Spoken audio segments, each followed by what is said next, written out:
One of the questions I get asked all the time when I'm speaking or when I'm working with clients is, what do people look for in a leader? What do they want from me as a leader? Well, there was a great bit of research done. It was turned into a book called The Leadership Challenge, and the authors of that book, one of the questions they asked in their research was, what are the traits and things you want in a leader? And they found there were four main traits or characteristics that came through very, very honestly, very strongly, sorry. And I said honestly because the first one is honesty. 88% of people want the number one trait they want is for leaders to be honest. They want you to be honest about good things, but they also want you to be honest about poor performance. And they want you to be honest and be vulnerable about your own performance. So when you make a mistake, you must admit that mistake straight away. When the company makes a poor decision, you must get that out there and just acknowledge it. Also, when you're dealing with employees or team members, you should always make sure that you are honest about their poor performance as much as you're honest about their good performance, so that it becomes a culture in your organisation that we talk straight to each other and that nothing's left under the table, as I call it, the unspoken conversation. So the number one thing people want is honesty.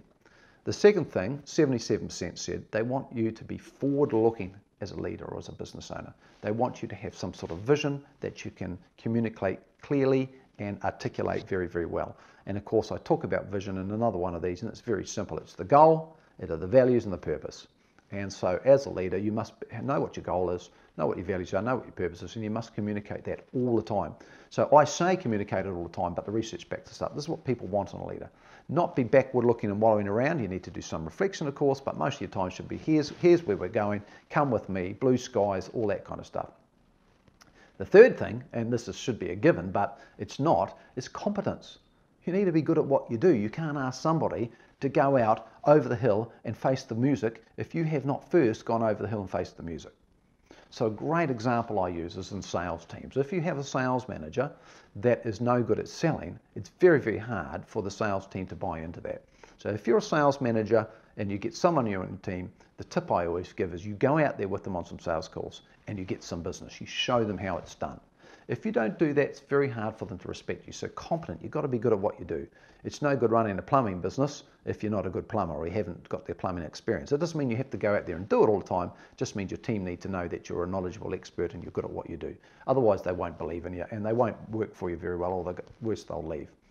And the last one, and this is this hard one, is inspiring, inspirational.